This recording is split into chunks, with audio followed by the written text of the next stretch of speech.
Hello everybody. 12th के बाद क्या करें, ये डिसीजन बहुत ही क्रूशियल है क्योंकि ये आपकी आगे की लाइफ को शेप करने वाला है। सो प्लीज़ इसे बहुत ही सोच समझकर ध्यान से करें। अगर आप कॉमर्स के स्टूडेंट हैं तो कई दफ़ा आपने ये सुना होगा और आपको लोग ने बोला होगा कि बेटा चार्टर्ड अकाउंटेंसी कोर्स कर ले, फिर लाइफ सेट है। पर फिर आपके दिमाग में आता होगा, अरे यार बहुत हार्ड है, कहाँ से करूँ, कैसे करूँ, क्या ये सीए करना मेरे लिए सूटेबल है भी या नहीं। रुको, इन सारे सवालों का जवाब देने के लिए मैं स्वाति गुप्ता, चार्टर्ड अकाउंटेंट, आपके सामने हाजिर हूँ। इसका शॉर्ट सिंगल हैंडेड आंसर तो नहीं दे सकती, but I can really help you in reaching out to an appropriate decision for yourself. Let's look into the highlights that CA course has got. Firstly, and the topmost which I like it is कि ये एक unbiased course है।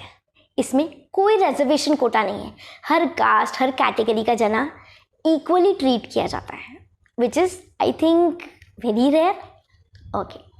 Secondly, आपके school में कोई भी performance कैसा भी रहा हो, कोई उसके ग्रेड्स 10th और 12th की परसेंटेजेस यहाँ मैटर नहीं करती। चाहे वो 45% वाला बंदा हो या फिर 95% वाला, उसे इक्वली मेहनत करनी पड़ती है सीए कोर्स में पास होने के लिए। So you get another chance irrespective of the school percentages you have scored.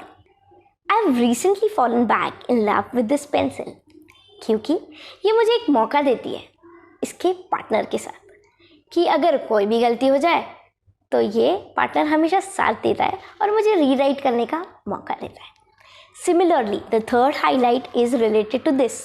Yes, अगर कोई भी पेपर क्लियर होने से रह जाए तो आईसीआई फिर से आपको एक मौका देती है to rewrite it. It conducts exam every 6 month. आप रीअपियर होने के लिए हाथों हाथ एलिजिबल हो जाते हो जैसे ही आप अनक्लियर होते हो। Okay, this is not a fun fact, but this is a very good advantage that one has ever seen.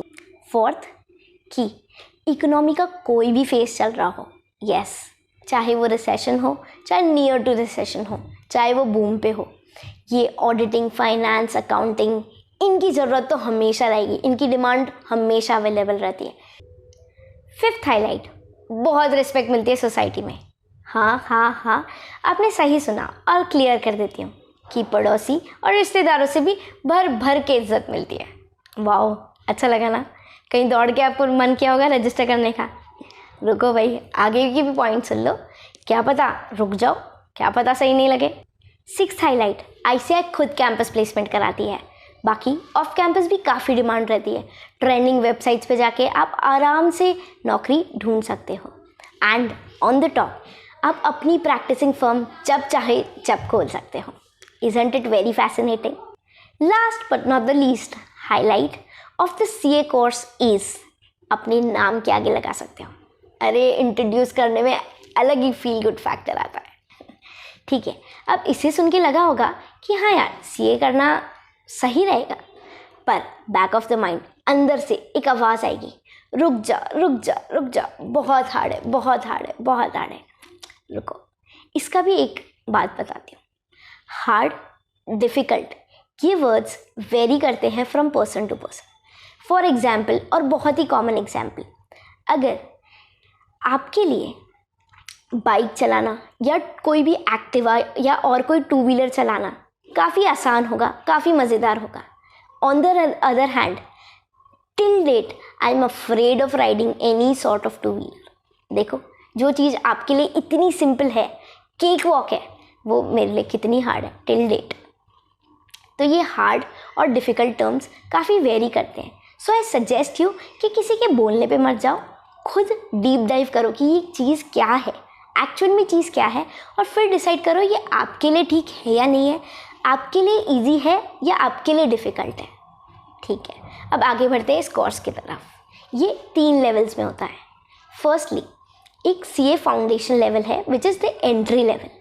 अब इसमें 400 मार्क्स का पेपर होता है और 4 सब्जेक्ट्स होते हैं। ठीक है, ये काफ़ी हद तक 12th बेस्ड होता है।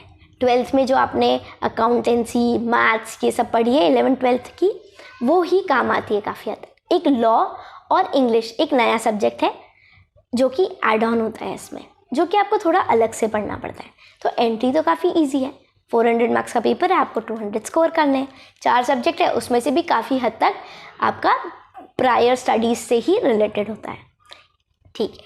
Second level comes is the intermediate level. ICAI ने इन 8 सब्जेक्ट को 2 ग्रुप्स में बांट रखा है, हर ग्रुप में 4 सब्जेक्ट हैं, ठीक है।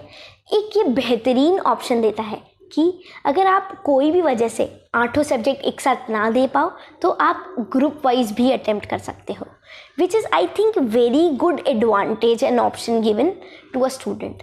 और मैं अभी फिर से बता दूं, कोई शर्म की बात नहीं है या कोई भी दिक्कत वाली बात नहीं है अगर आप एक बार में एक ग्रुप देते हो तो, एक ग्रुप अटेम्प्ट करते हो तो। This is generally not suggested by people, but there is no harm and there is no shame in opting out for one group at a time, ठीक है। सिमिलरली सेम ही pattern रहता है final के लिए कि 8 सब्जेक्ट होते हैं, उनको 2 ग्रुप में बांटा हुआ होता है, 4 सब्जेक्ट्स इन ईच। आप एक बार में एक ग्रुप भी दे सकते हो। फॉर एग्जाम्पल अगर आपकी कोई प्रिपरेशन इतनी नहीं हो रखी या फिर you are finding it very difficult to cope up with 8 subjects in one go. चलो अब इसका मार्किंग पैटर्न देखते हैं कैसे। अब इसमें 2 लेवल्स पे होते हैं। फर्स्टली इंडिविजुअल सब्जेक्ट में आपको 40% स्कोर करना ज़रूरी है। मतलब अगर 100 मार्क्स का पेपर है तो आपको पास करने के लिए 40 मार्क्स मिनिमम लाना ज़रूरी है। अगर उससे नीचे आते तो you sort of fail in that, ठीक है। अब 40 मार्क्स लाना तो काफ़ी इजी साउंड कर रहा है, क्योंकि 9, 10th, 11th, 12th इन सब टाइम पे तो हम सोचते थे 90%, 95, 97। मैंने आपको बताया जिस तरीके से कि हर पेपर 100 मार्क्स का होता है, तो आपको 40 मार्क्स स्कोर करना ज़रूरी है in order to clear that. Secondly जो ग्रुप क्लियर करने वाली बात आती है, जिसमें एक ग्रुप में 4 सब्जेक्ट है, तो ग्रुप क्लियर करने के लिए आपको 50% स्कोर करना ज़रूरी है। मतलब कि ग्रुप में 4 सब्जेक्ट है, 4 सब्जेक्ट 400 मार्क्स के हुए, तो आपको मिनिमम 200 स्कोर करना ज़रूरी है। अगर इंडिविजुअल पेपर में 40 मार्क्स लाने वाला क्राइटेरिया तो आपने पार कर लिया, पर किसी भी वजह से अगर आप ग्रुप में 50% स्कोर करना से रह जाते हो, ग्रुप क्लियर नहीं हो पाता, जिसकी वजह से आपको रीअपियर होना पड़ता है। तो पर इसमें एक हाईलाइट पॉइंट ये है कि आपको चारों पेपर वापस से नहीं देने होंगे। अगर एक भी सब्जेक्ट में अगर आप 60% स्कोर कर लेते हो, मतलब 100 में से अगर 60 या 60 के ऊपर आ गए, तो वो पेपर आपको रीराइट करना नहीं पड़ता, वो आपको एग्जम्प्ट कर देता है ICAI, which is very helpful while rewriting the exam. Similarly final में भी है। अब फाइनल में एक लेवल अप इसलिए हो जाता है क्योंकि 3 साल की आर्टिकलशिप कंबाइंड होती है, जो आपको प्रैक्टिकल एक्सपोजर देती है। And I really suggest you, कोई कितना भी बोले, don't go for the dummy articleship. ये आपको प्रैक्टिकल एक्सपोजर देती है, आपके कॉन्सेप्ट समझने में बहुत मदद करती है। अब इसमें एक फंडा आता है कि आपको अपनी ट्यूशन्स, अपने पढ़ाई को भी इक्वली बैलेंस करना पड़ता है। जो ये बैलेंस मेंटेन कर पाता है वो बहुत ही आसानी से पार कर पाता है।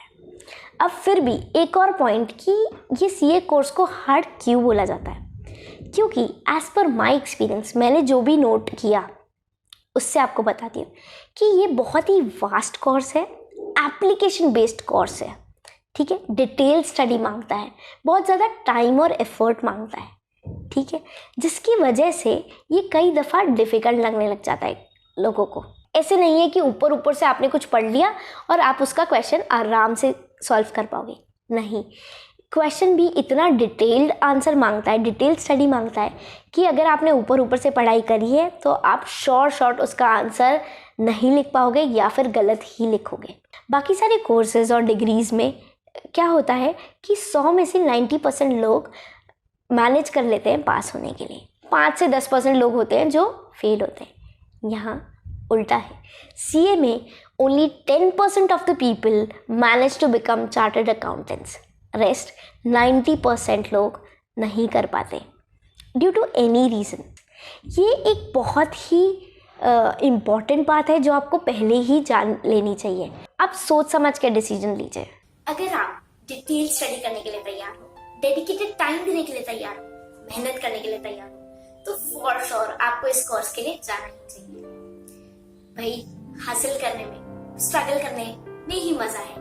उसके बिना अगर कोई चीज मिल जाए ना, तो उसकी ना तो इतनी वैल्यू होती है, ना ही उस पर इतना मजा आता है। एक और बात फिर से बता दूं, ये बहुत ही इम्पोर्टेंट डिसीजन है, सो मेक श्योर कि आप बहुत सोच समझ के सुनो सबकी, करो अपने मन की। एक और बात जाते जाते फिर से बताना चाहूंगी, अपने दिमाग में हमेशा याद रखना, मुझ जैसा ना कोई हुआ ना कोई होगा। I'll be back soon with another video. Till then, take care, be safe, stay tuned.